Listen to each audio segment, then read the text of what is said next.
Hello, beautiful bridal business queens community. How are you today? I am back in action from Bali and I am feeling a whole fuckload better. So I actually managed to get Bali belly on my return back to Perth, which killed my soul. It didn't actually come, I didn't actually get the symptoms of Bali belly until I started my first client's hair on Saturday, and I had a bridal party of 10. Do you know how fucking insane that is? I died. I genuinely died. So if you're catching the replay or if you're coming on live, let me know, have you experienced Bali belly before, and how long did it take for you to recover? Because literally, oh my gosh, let me just move, this is killing me. Throughout the experience, I was like, there has got to be a story for this. And I've contemplated the entire moment of survival on Saturday, and I have come back and I have understood now the story that I have, and I'm really wanting to share it with you today. So what I got from that experience was what we're capable, we don't realize what we're capable of until we have no other choice but to succeed. So in that moment where I literally rocked up to my bridal party and my tummy was gurgling and I was like hitting myself with like waves of nausea, I was like, oh my gosh, I've got 10 heads of hair, and I had my beautiful assistant Tamana there with me, thank goodness for her. But I had her there and I was like, every client I was getting worse and worse, and the nausea just was getting stronger and stronger, and the digestive system was not happy at all, like not happy. If I'm to be blunt with you, I actually don't know how I got through it. Throughout the experience though, my mind was telling me constantly, you're going to be sick, you're going to be sick, you're going to be sick, you're going to be sick. Oh my gosh, you're going to be sick. Be careful. Don't vomit on the bride. Don't vomit on the bride. Don't vomit on the bridesmaids. Holy crap. Is this gastro? Am I making them sick? Holy crap. Am I actually going to be, I have to go home. I'm actually so unwell right now. I am going to be sick and I need to go home. That was all that was going through my mind. There actually wasn't a moment where I was like, you can do this. You can do this. You did 19 weeks of morning sickness feeling exactly like this. You can do this. You've done this. You've done this before. 3 times. You have done this before. I had moments where I was explaining to Tamana and my clients thinking, fuck, I just am now sitting here thinking, how the fuck did I survive 3 pregnancies of 19 weeks of morning sickness feeling like this? I was saying those words, but it never actually occurred to me that that my mind wasn't actually empowering me to see that I could, like, I would be fine and I could succeed and it's going to be great. All I kept telling myself was the story, the narrative of like, I'm not good enough. It's not going to be good. The hair's going to be shit. I'm going to vomit. It's going to be crap. I'm going to be sick. I need to go down, lay down. I'm going to vomit. I'm going to faint. Oh my gosh. All of those stories that I kept telling myself, the narrative that I kept telling myself, the lack of trust that I had in my ability to succeed, even in the darkest of times, was the story I kept telling myself. Now, if you're watching the replay, because I can't see, for some reason, this did it to me last live, I can't see anybody's comments or anything like that. So I'm sorry if I have missed you, but if you're watching the replay, let me know, have you ever had moments in times like that where you've been really sick, you've had morning sickness, you've had gastro, you've had like a cold or a flu, or there's something that has gone on in your world that has made you physically unwell and you feel physically incapable of actually succeeding in the job that you're doing, whether that's hair or makeup, whether that's a wedding or a client, whether that's actually a dream that you have to achieve in your life. Example, you want to create education. You're like, my heart and soul desires to create the most phenomenal workshops, and I want to travel like Australia, and I want to have a curriculum that I'm leading every year. That's what I want to become known for.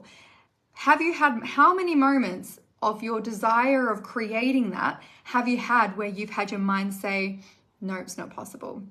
Don't be silly. What are you thinking? There's absolutely no way in hell that you are going to be capable of doing the thing because A, B, C, D. Who are you? You don't even have a name for yourself. People don't even know who you are. You don't even have the authority. Why would people come to you for education? How many times has your mind said that to you, where it's just constantly reaffirmed the lack of like ability, the lack of a power that you have, how many times has your mind said that to you? And how many times have you defied your mind? How many times in that moment of your mind telling you that it's not possible, have you defied your mind? Have you had the power, the capability to continue down the path towards success or succeeding, where you've been, oh, Nicola, hello, beautiful lady, where you've been capable of defying your mind and everything it's telling you that's not possible for you. You can't do this. There's no way people would buy all of the stories, all of the narrative. How many times in your life have you been able to surpass and defy your mind and continue to succeed? Hello, beautiful. I'm literally talking about the power of the mind, and I know you will love this conversation because I'm sharing about my experience when I was ridiculously unwell and vomiting with Bali Belly on Saturday with a bridal party of 10. And I was like, there's no way I'm going to succeed. This is like, I have to go home. I can't do this anymore. I knew that experience was going to give me a story, and here I am sharing that story. So what I actually found was things would have looked so different to me on Saturday if I had the ability to tell myself a different story and a different narrative.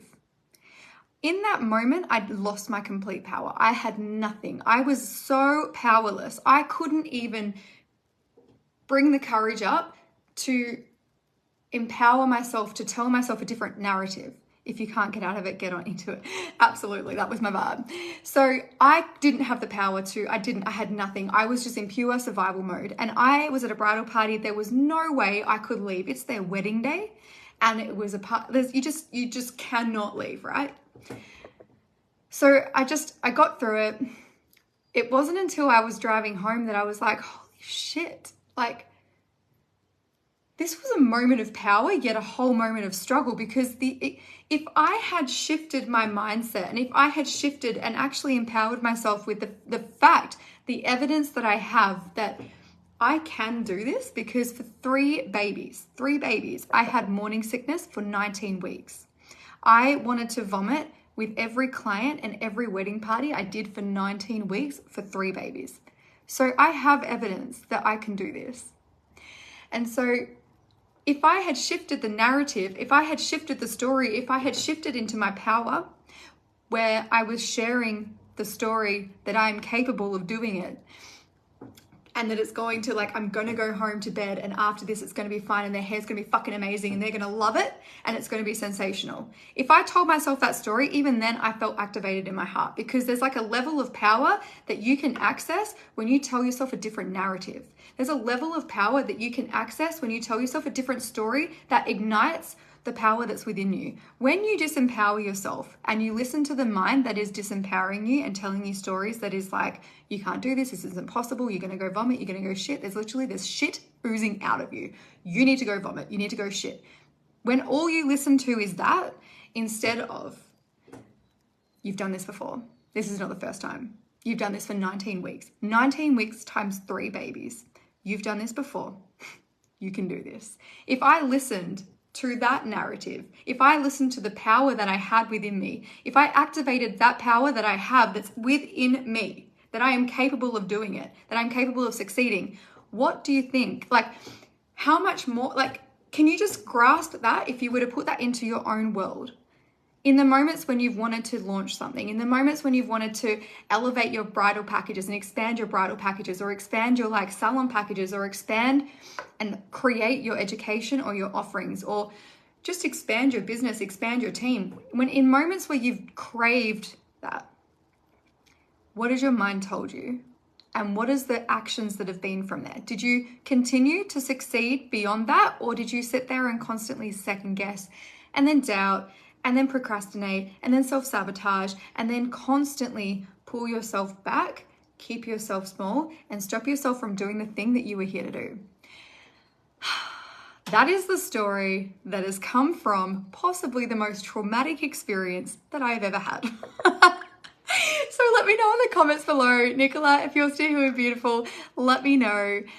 Have you had the power to change the story and the narrative that you have told yourself in the moments when you have been disempowered, where you have been telling yourself that it's not possible, that you're not capable, that this isn't for you, that nobody's going to buy, that nobody will be interested in coming to your workshops or your retreats or your education or anything like that. Do you have the power to transform the story and the narrative that you've been telling yourself that actually stops you from doing the thing that you were here to do?